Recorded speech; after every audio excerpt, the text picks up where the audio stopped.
to another of the series of Living with the Times. Thank you for coming. And as always, we're going to start with a nigun, give people a chance to tune in. It's Rosh Chodesh Sivan, and that is the subject of our class tonight. So welcome everyone. Ding ding ding ding ding ding ding ding ding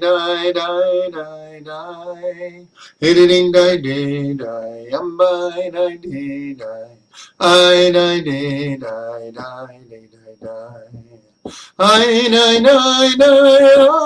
nine nine I nine nine nine nine I nine nine nine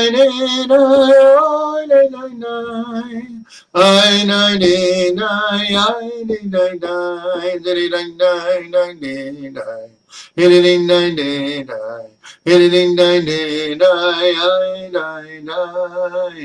editing nine day die, editing nine day die, I nine day die, I nine editing nine day die, editing nine I nine Hey nine nine nine nine nine nine nine nine nine Hunting nine day nine Hunting nine day nine nine nine Hunting nine day nine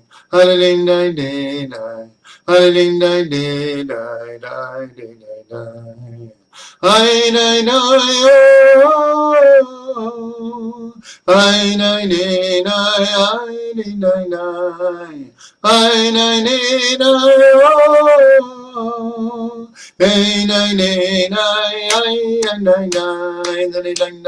nine day nine Hunting nine day nine nine I nine I nine nine nine nine I nine nine nine nine I nine day die die day die die I nine I nine nine I nine nine I nine I nine nine I nine nine. Welcome everyone. Here in Eretz Yisrael, we are coming to the end of Rosh Chodesh Sivan. For those who are watching, primarily in the United States, so you have many, many more hours of Rosh Chodesh Sivan. But that is our subject tonight. We want to delve into the energy of Rosh Chodesh Sivan and, of course, its connection to the upcoming holiday of Shavuot. So we're going to start with a theme that we want to explore from many different angles, and that is the theme of unity and its connection to Rosh Chodesh Sivan. So one of the most quoted Rashis in the entire Chumash is connected to Rosh Chodesh Sivan because it says in the Torah, in Parshat Yitro, that we came to the Midbar of Sinai, by Har Sinai, on Rosh Chodesh Sivan. And it says there, Vayichan Sham Yisrael Neged Har. And Israel camped across from the mountain. And in a very, very well-quoted Rashi, he says, on the question, why is the word they camped written in the singular, Vayichan, and not Vichanu, which would be expected for the plural. And he says, because they camped there, Ki ish echad b'lev echad, like one person with one heart. And this is quoted all over the place. Rashi actually continues and says, which is different than any other of the encampments in the desert. And we're human beings, and probably every other occurrence in human history, we were not exactly k'ish echad b'lev echad, like one person with one heart. This is a very, very special moment in time that we came unified to Har Sinai. So a question can be asked, what gave them this unity? Because it says they came as one person with one heart. So something happened, in a sense, to create that. So right before we came to Har Sinai, we fought the war with Amalek. And I'd say, unfortunately, Israel in the last 72 years, we just celebrated the 72nd anniversary of the formation of the State of Israel. We're not even counting all of the battles that happened over the last 125 years, setting the stage for the State of Israel. But if you go through just the last 72 years, we had the War of Independence, the war in Sinai, 1956, the Suez War, the 1967 war. Then there was a war of attrition for a number of years. And then the Yom Kippur War. And then there was a war of attrition after that. And then we came to a series of wars in Lebanon. It actually went on and off for like 15 years, from the early 80s to the late 90s. And then since then, we've had a number of major wars with Lebanon, and then all the wars with Gaza from the time that we withdrew. So unfortunately, we've had war after war after war, but people who have been in Israel or live in Israel or who support Israel know that when war breaks out in Israel, all of the labels drop.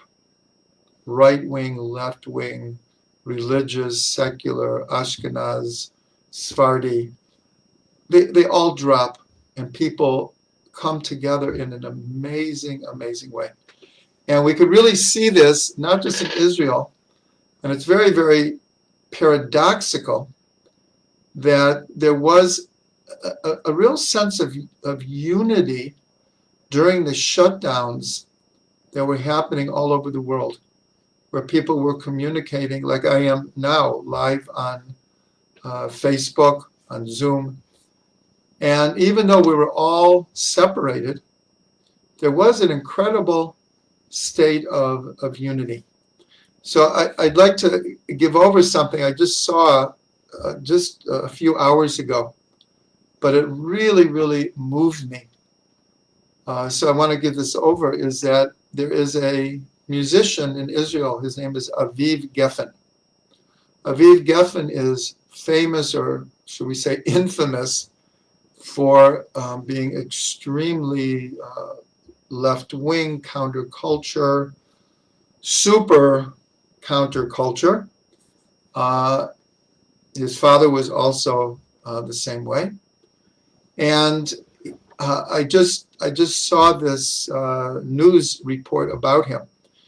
And during the coronavirus, he and other artists did a live show with no audience, and it was broadcast all over.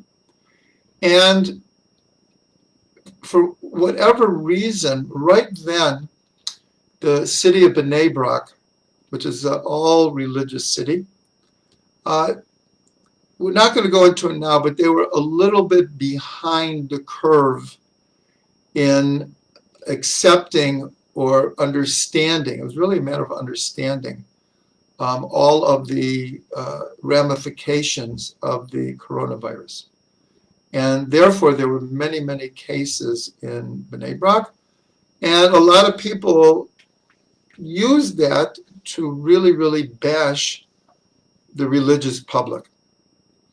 And so Aviv Geffen at this concert played a song, and he dedicated it to the people of Bnei Brak because he felt very bad. They were in a total shutdown, and they had really been, like I said, really, really bashed.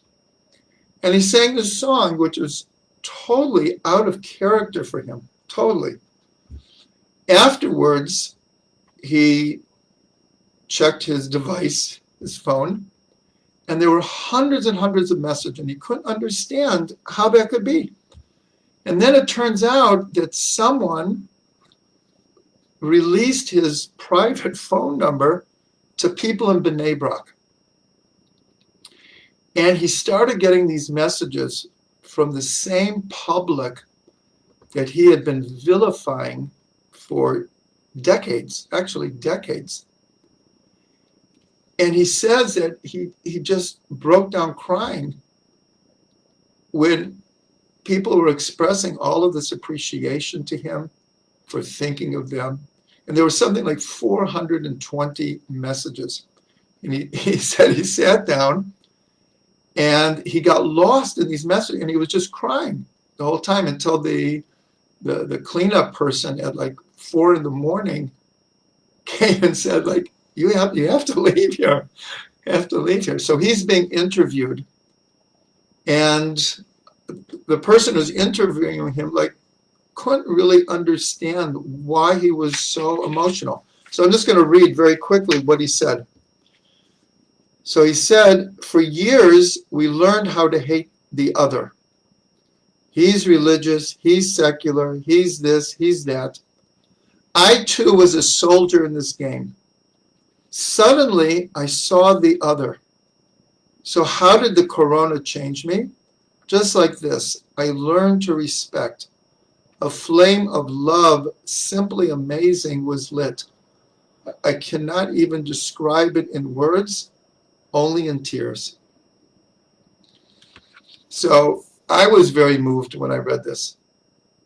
Because like I said, Aviv Geffen is very infamous for his not appreciating, let's say, the religious public. And yet, this is the point we're trying to make, is that something happened to a lot of people. Halavai would have happened all over the world, and Mashiach would have come. Maybe he's still going to come because of all this. But for many, many people, there were moments like this of unity. So this is connected to this Rashi, K'ish echad b'lev echad. So he started by saying, well, what caused that unity among the people when they came to Sinai on Rosh Chodesh Sivan? So the first answer is because they fought Amalek, and they had to come together as a people. And then a few days later, they came to Sinai.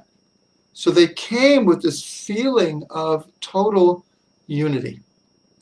There's one other way we can answer this, and that it goes back almost, now it's 6 weeks ago, is that when we crossed the Red Sea, and when we got to the other side and we saw that our oppressors, the Egyptians, were chasing us, and they drowned in the sea, and we were saved finally after hundreds of years in Egypt. We were finally saved.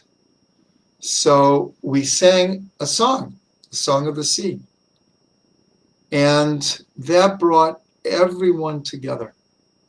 I think people know whether it's a small kumsitz, it's a Kabbalat Shabbat, Karlbach, Kabbalat Shabbat, it's with a youth group, it's with family at an event, a huge concert where everyone feels unified. That's a very, very powerful feeling, very powerful experience. So we had just experienced this incredible unity through singing this song together. Actually, the Ruach HaKodesh, in divine spirit, we were singing this song. So that's a little bit about this unity that's connected to Rosh Chodesh Sivan. That is the subject of tonight. And I want to connect this now to, it's actually the last Mishnah. The last Mishnah in Shas, and really the last words of Shas, is that a statement that there is no vessel for blessing like peace. There's no vessel that can hold blessing like peace. And then it quotes, Hashem ozi amo yitain, Hashem yivarech et amo b'shalom. Yivarech et amo b'shalom. That shalom is the vessel for blessing. And so if we came to Sinai like one person with one heart, that means that there was shalom between peoples. Rosh Chodesh Sivan is the 45th day of the Omer. It's always the 45th day of the Omer. And 45 is the gematria of the word ma. Ma, what? But ma means a lot more than that. More than just what? It means, mahut means essence. Getting to the essence of something. So there's something about Rosh Chodesh Sivan which is preparing us for the essence of receiving the Torah on Sinai. And that is the unity. And so when Rashi says we came to Sinai, Ki'ish echad b'lev echad, I can interrupt for 1 second and say hello to Rabbi Joe and Nachum and everyone else who's watching. It's not just that we came to Sinai like one person with one heart, and then we received the Torah. It's actually that we wouldn't be able to have received the Torah had we not been in a state of unity. That's a very, very important point, important insight. It's not just that we came to Sinai and we felt like we were all one, and then a few days later we received the Torah. Because like we just said, there is no vessel for blessing like peace. And the greatest blessing for the Jewish people, and really for the whole world, is receiving the Torah. We're going to explore this more on Tuesday, and actually in great depth, that the whole world, the whole creation depended on us receiving the Torah at Sinai. But that I'm going to save for Tuesday. But just one other thing about this word ma. First of all, it's also gematria Adam, a human being, Adam. And we're told that, this is a very known idea, is that when we start counting the Omer, what the Omer actually is it's a measurement of barley. Well, it could be any measurement, but here, right after the first day of Pesach, so we take sickles, and we would go down and we would cut an Omer measurement of barley, bring it to the temple, and they sifted it through 13 sifters, each one finer and finer and finer, until we offered a handful of barley flour on the mizbeach, on the altar, and that begins the Omer period. The special offering for Shavuos is 2 loaves of actually chametz, of bread from the new wheat.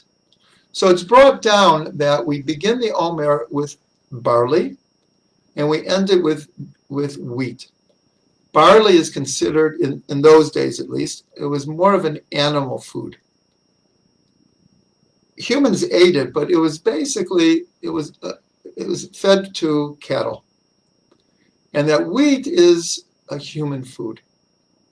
So here we are at the portal of entering into the last days of the Omer. And this is a transition. We're in the 45th day. This is Adam. This is the final push of fixing our midot, of going from our animal nature to a more refined spiritual human nature represented by Adam, which again is Gematria 45, which is today, is Tiferet Sheba Malchut, Rosh Chodesh Sivan. Rosh Chodesh Sivan is always Tiferet Sheba Malchut. So one of the very, very important statements that Moshe Rabbeinu makes, he makes it actually 3 times. He says, V'nachnu ma, when the people are complaining against him and Aaron. And he says to the people, and what are we? V'nachnu ma, we are nothing. Ma here means not just essence, but it means that a transparent type of essence where God's will is shining through. So they said, what are we that you're complaining about? You're really complaining about God. We're just God's messengers, his shlichim. So this word ma represents what's called bitul, self-nullification, of ego, nullifying the ego. So this is another one of the prerequisites for receiving the Torah in Sinai. Along with the unity of the people, there has to be a certain amount of existential humbleness, of ego-ness, in order to receive the Torah and actually to observe the Torah. In the world today, I'm using the term politically incorrect, but you'll understand, is that anyone can tell anyone what to do is it's just not politically correct. People work to amass as much money as possible so they can be in a position that no one can tell me what to do. I'm the king of my castle. I make the decisions. Freedom means no one can tell me what to do. And here we're about to stand at Sinai, and we say, Na'aseh v'nishma. We will do and we will hear. God, whatever you want from us, we're going to do. So the 45th day, Rosh Chodesh Sivan, this is the time to kind of switch gears into receiving the Torah mode. And this has to do with, again, V'nachnu ma. Again, ma is 45, the 45th day of the Omer. So one more thing about the 45th day is that it's Tiferet Sheba Malchut. Now, in Kabbalah, this is a very, very important connection of Tiferet to Malchut. And many people know it. In fact, when we count the Omer, in most Sidurim, it has what's called the Yichud. L'shem Yichud, Kud Shebrichu V'Shchinte. V'Yached Shem Yudke B'Vavke. For the sake of unifying the Holy One, blessed be He, and His Shekhinah, His divine presence, and to unify the letters of God's name, the Yud and the He and the Vav and the He.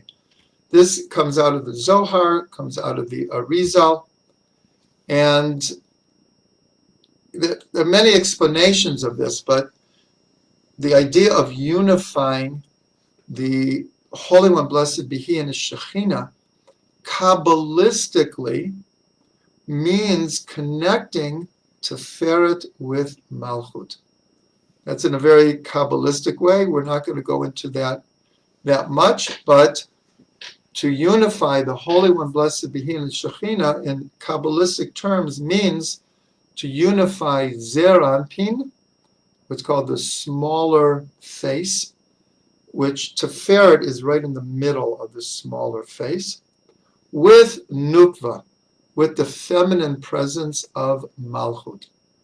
So today, it's not just that we came to Sinai 3,300 years ago, ki ish echad b'lev echad, like one person with one heart. This is an energy that is ever present, but every energy has its headquarters. Rabbi Shlomo used to love to pick out the headquarters of certain energies. So Rosh Chodesh Sivan is, and I'm looking out the window now, it's almost was here in Eretz Yisrael, but that energy is still with us, is this idea of unifying what we'll call the masculine energy of Hashem and the feminine energy of Hashem. L'shem yichud kut shebrichu shchinte, and this is unifying Tiferet with Malchut. Okay, now we're going to take the same idea and we're going to, in a sense, see how it manifests at the giving of the Torah itself. If you look in Parshat Yitro and also in Parshat Ve'etchanan, so all the physical phenomenon that were happening around the giving of the Torah is described. The mountain was on fire, it was shaking, there was smoke, there was lightning, there was thunder, there was a sound of an increasingly loud shofar, like a real spectacle. It was a real spectacle. And one of the terms that is used, actually for those who tuned in last week, we discussed one of the terms was that the fire at Sinai was burning ad lev hashamayim, to the heart of heaven. But it also says that the mountain was ashan kulo, was full of smoke. So the question is, what does that mean?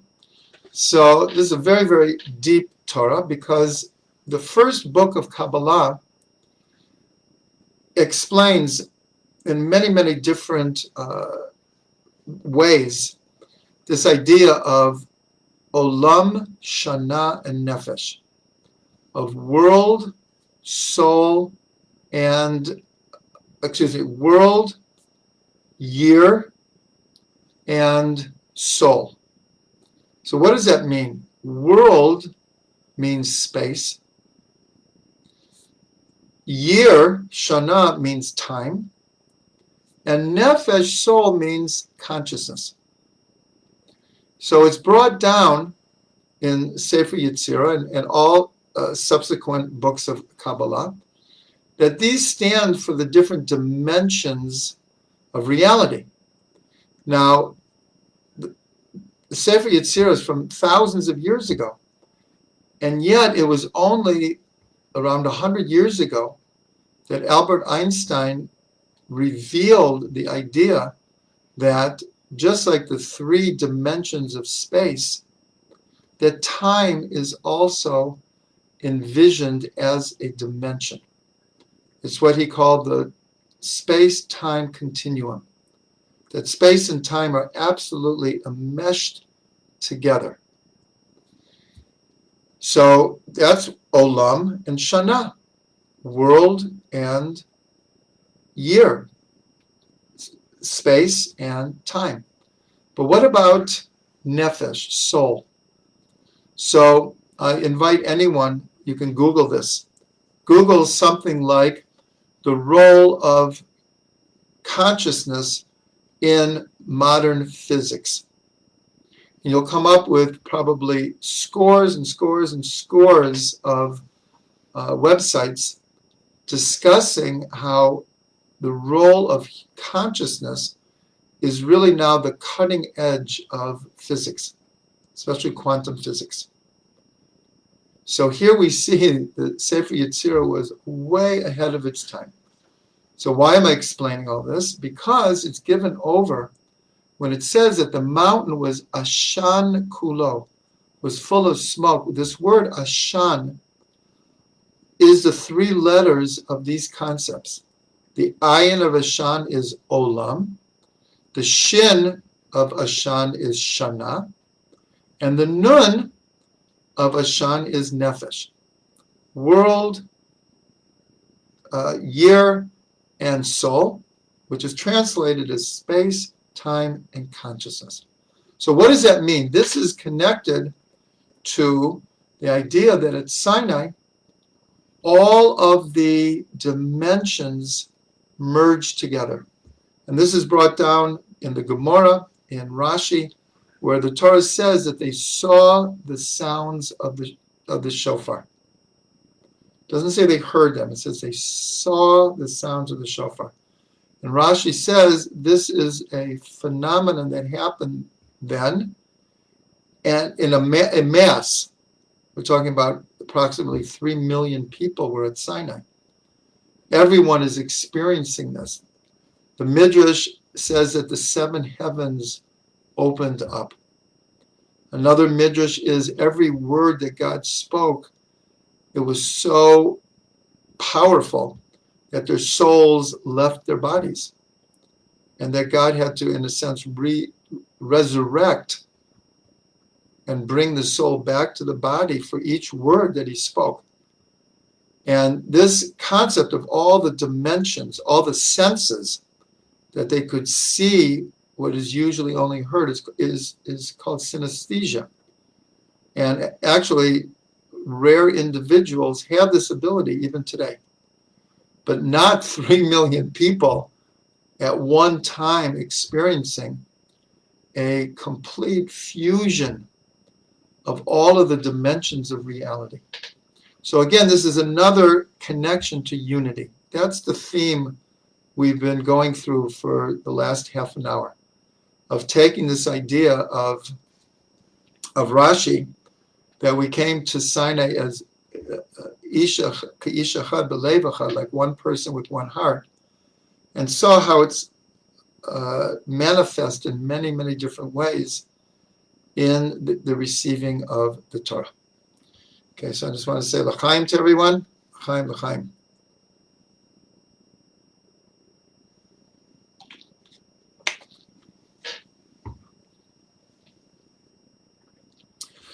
Okay, now what I'd like to do is we're going to save most of our learning about receiving the Torah at Sinai for Tuesday night. Everyone is welcome, 8 o'clock. It will be the last of our series of Living with the Times. So let's learn more about Rosh Chodesh Sivan. But before we do, I want to make a general statement about the importance of connecting to the energy of the month. As everyone knows, our calendar is a lunar calendar, opposed to the Gregorian calendar, which is a solar calendar. But it's also opposed to the Muslim calendar, which is purely lunar. Ours is a lunar calendar, but takes into account the solar calendar. And that's why every 19 years we have 7 leap years, meaning we have an extra month. And that is to keep the solar calendar, which is 11 days shorter than the solar calendar, in tune with the solar calendar. So really we do have, it really is a lunar calendar. And through the ages, starting with the Sefer Yetzirah, which we already quoted, each month has a series of associations with it, which are the keys to understanding the month. Now, in the solar calendar, other than, let's say, holidays or secular days, but the difference between January and February, no one really pays attention. It's winter. And the difference between July and August, there's no like intrinsic energy in July. There's seasons, but in the Jewish calendar, every month is really unique. It has its own energy, and it has a series of, we'll call them symbols, which are the keys to understanding the month. So what we're going to do for Rosh Chodesh Sivan is we're going to go through a few of these associations. And you should know that you can do this with every month.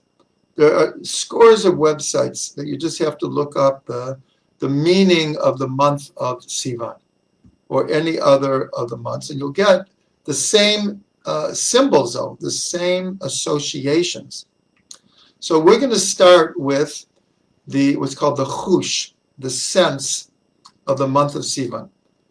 Every month, according to the Sefer Yetzirah, has a sense, a energy, a chush that is associated with it. The sense of the month of Sivan, which we're just entering, is hiluch. Hiluch means walking.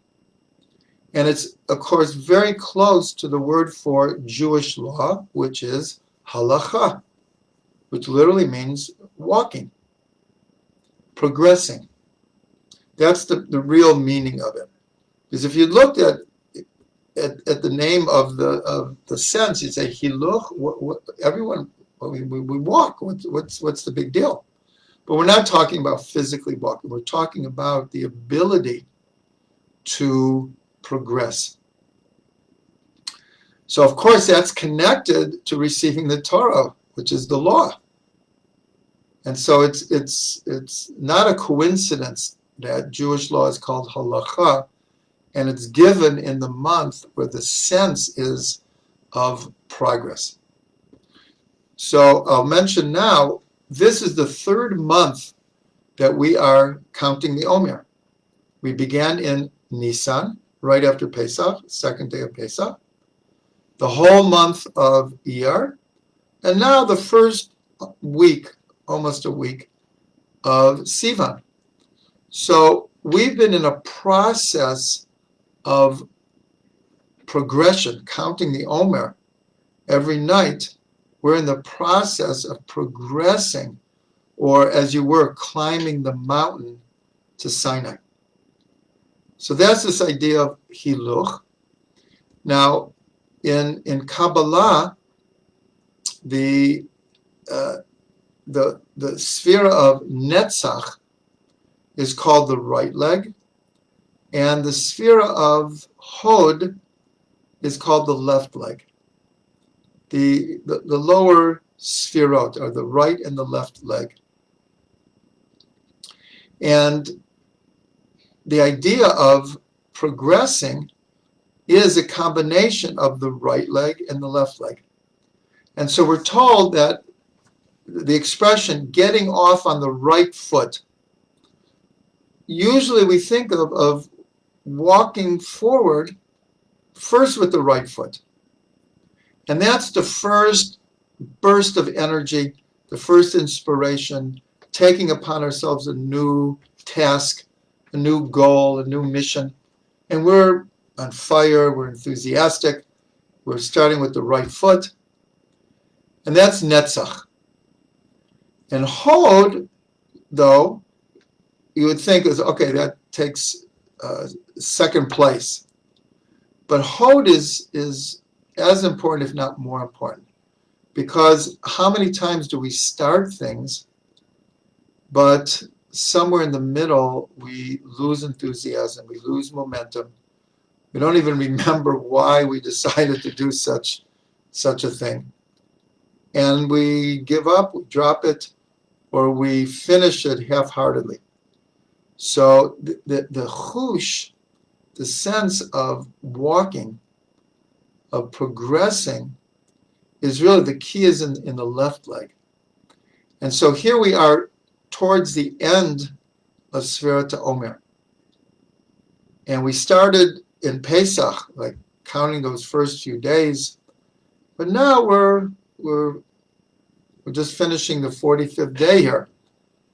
So the emphasis now is we need this sense of hiluch, of progressing to make it to the top of the mountain.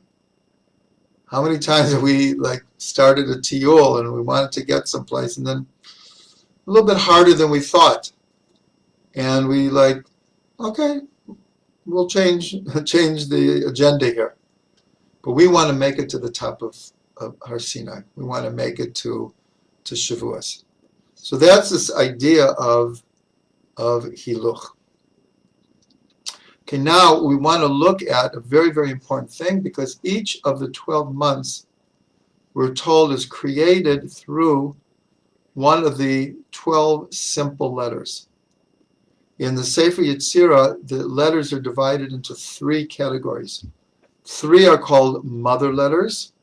We don't have time to explain this now, but the 3 mother letters are Aleph, Mem, and Shin. Basically, air, fire, and water.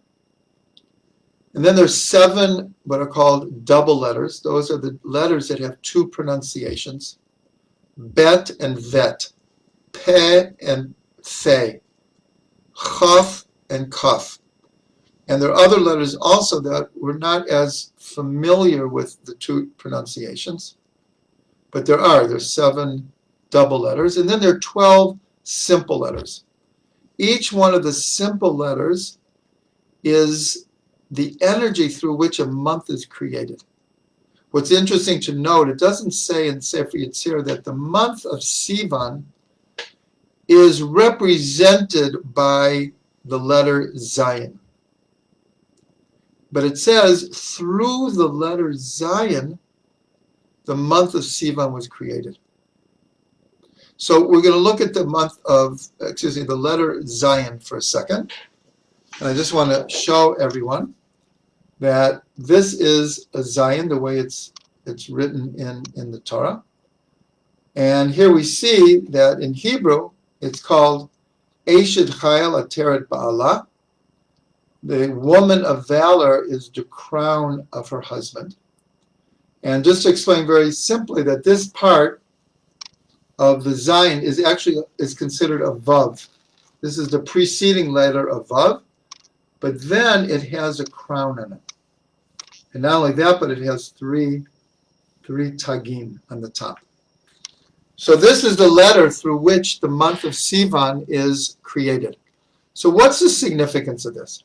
So first of all, we'll mention that the letter Zayin equals 7.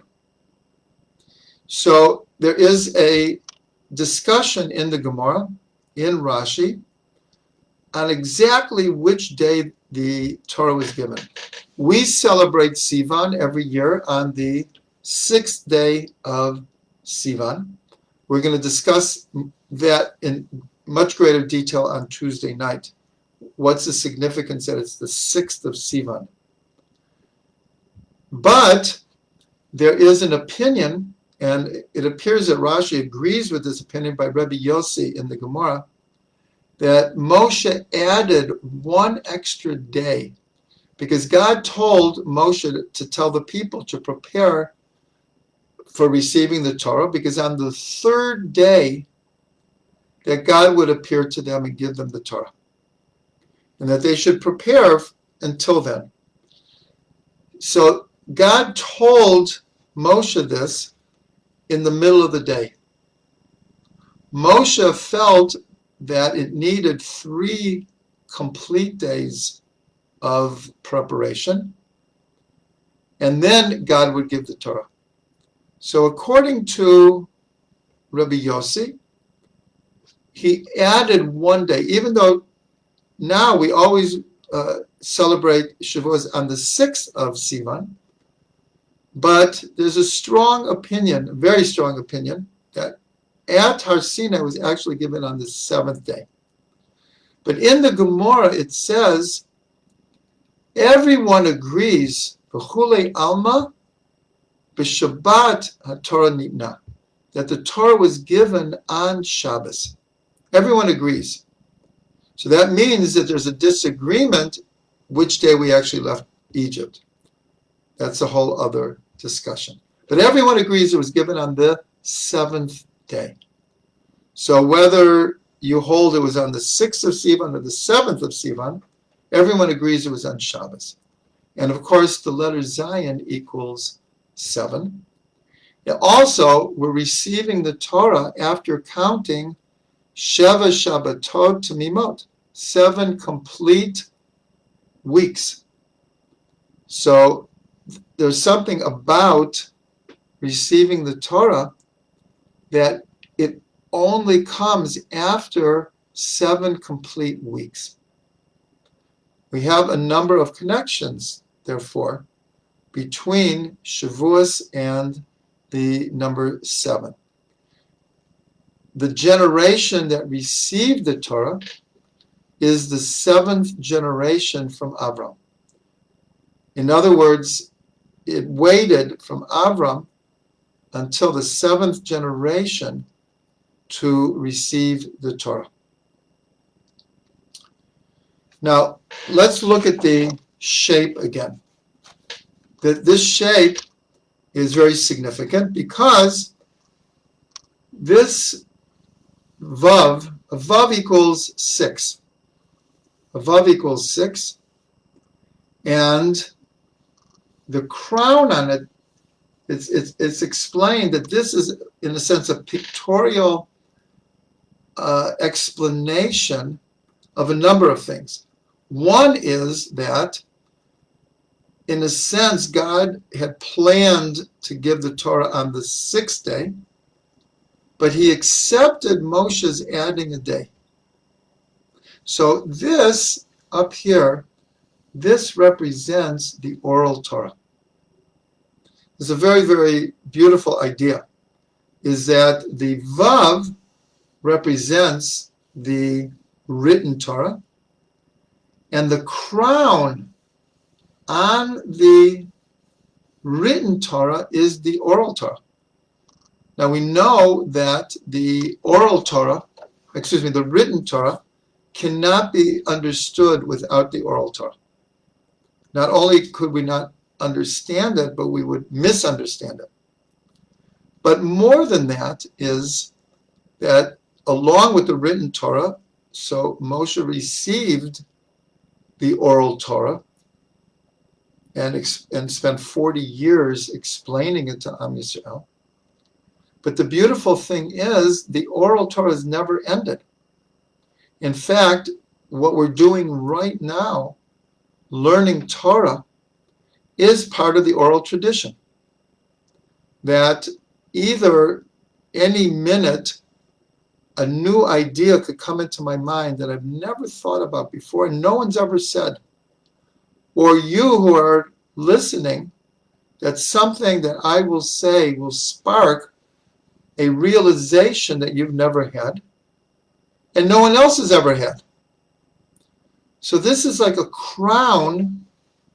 This is the crown on the written Torah. So that's a very beautiful idea. Now, the phrase here, this comes, by the way, this comes from Rav Ginsburg's book on the Hebrew letters, and he labeled the letter Zayin, Eshet Chayil Ateret Bala.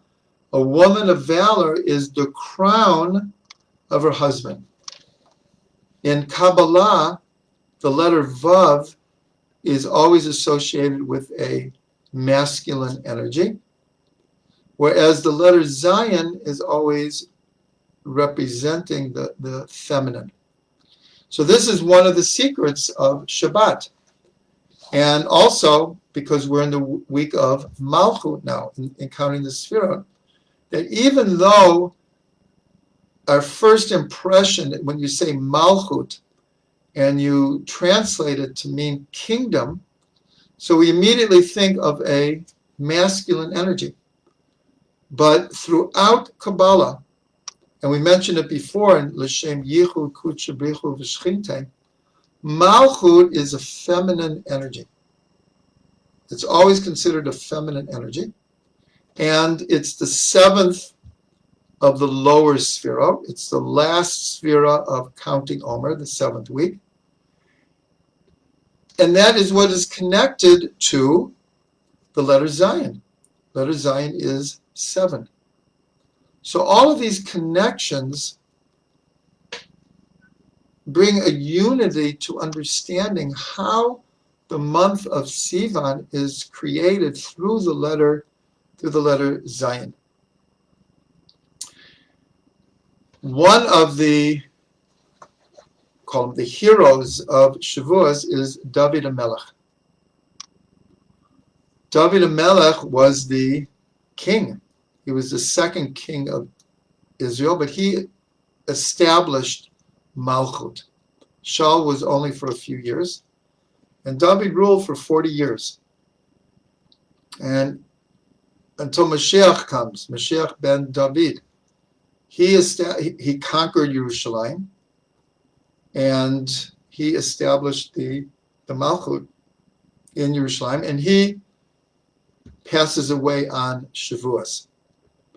So along with the letter having a shape, it also has a name. So the name is Zion, and it's brought down that the 3 letters of Zion, not in their order, is Na'im Zmirot Yisrael, the beautiful singer of Israel. And this is a phrase that's always associated with David HaMelech. Na'im Zmirot Yisrael. He was the sweet singer of Israel through all of the Psalms. Until this day, we have his sweet compositions, the Psalms. So this is another beautiful connection with the letter 7. Now, one other thing that is very, very interesting is between Rosh Chodesh Sivan and the giving of the Torah explains in great length in a number of parshas, Yitro, Mishpatim, and Ve'et Hanan, all the different things that were happening in preparation during those 6 days or 7 days. One of them was that God said, speak to the Beit Yaakov and to Bnei Yisrael. So everyone asks, why?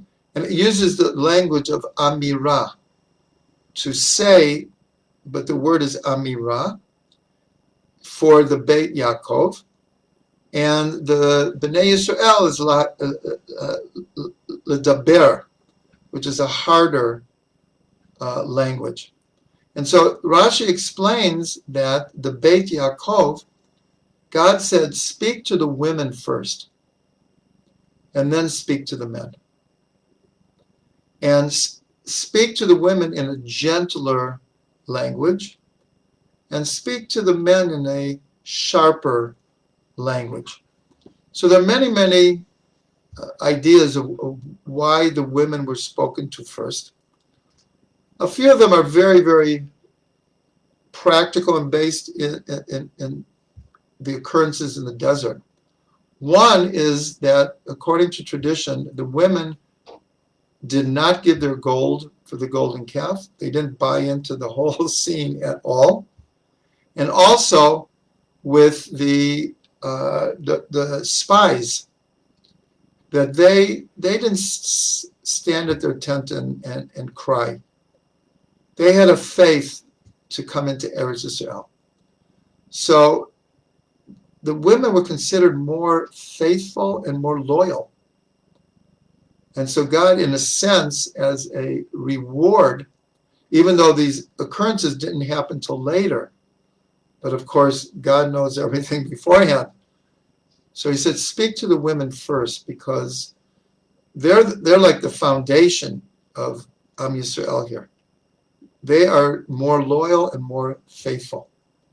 Also, women are instrumental, and in fact, they're called the house. A woman is called the home. And that's, as much as we think of Yiddishkeit being passed down in school, in the Beit Knesset, in the Beit Midrash. Of course, all of those are absolutely true. But there's nothing like the education that we get at home, primarily from the women.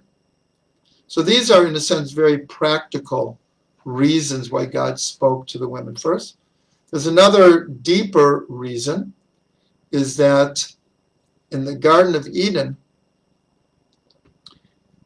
Adam thought he was doing a good thing by adding a little extra to his instructions to Chava. God said to Adam, don't eat from the trees of the, you can eat from all of the trees of Garden of Eden, but not the Eitz Hadat Tov Hara, but not the tree of knowledge of good and evil. And Adam was meant to give it over to Eve, to Chava.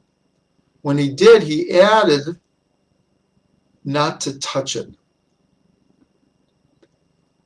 The Midrash then explains that one of the ways that the snake tricked Chava was he pushed her against the tree and said, see, you touched the tree, nothing happened. Nothing happened. In order that this would not happen again, God spoke to the women first and did not depend on the men to give over the instruction. This is a deeper understanding of why he spoke to the women first. Okay, we only have a few minutes left. So I just want to say very quickly, the astrological sign for Sivan is Gemini. Gemini are called the twins. So it's brought down, what's the connection between Sivan and Gemini? The Shnei Luchot HaBrit, the two tablets of the law, they're twins. They're twins, 5 on each side. And what's interesting is that the second tablets were given in Tishrei. And Tishrei, which is Libra, what is the sign? The scales. Also 2. It's like twins. So both times that we received the Torah were in months that are connected to this balance. For those who have been watching these classes, that's a theme we've come up with over and over again, that during Sfirot Omer, by combining the Sfirot every night, we're trying to come to a state of balance. One last thing is, Sivan, Gemini, is an air sign. And Tishrei, when the second Luchot are given, is also an air sign. So here's another connection between the first and the second Luchot. So it appears we have run out of time here, but I just want to end with this idea. We didn't touch on everything, that every month also has a part of the body. I'll just add this very quickly, that the part of the body that's connected to Sivan is the left foot. And remember before, when we talked about the sense of walking, of progress, obviously depends on the feet. So all of these different associations are the keys to understanding what energy am I supposed to connect to. See, for the last 7 weeks, we've been connecting through the Sfirot. Rosh Chodesh Sivan was Teferet Sheba Malchut. So if we want to know what energy is today, we have to delve into what is Teferet Sheba Malchut. But once we're done with Sfirot Omer, in a sense, then what do we do? And that's how we connect to the month. Every month has a whole series And as I said before, people can Google this. Many people have books about this, where we go through which letter, which tribe, which astrological sign, which number, which part of the body, and other associations also with each of the months.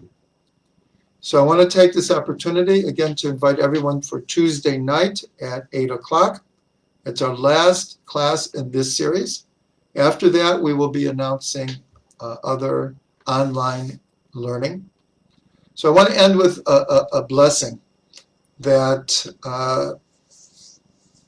I read this recently, and you'll pardon me because I can't remember the names exactly, but it was one of the sons of one of the Chabad Rebbeim. It might have been the Tzemach Tzedek. He had a whole lot of sons. And one of his sons married a woman from a different village, and he moved to the home of his father-in-law with his new wife. And his father-in-law loved his new son-in-law and gave him a lot of honor and kavod. But there was one thing that bothered him, was that he davened very long, very, very long, and in the place where he had moved to, that wasn't the custom. And so he was concerned that his son would stick out.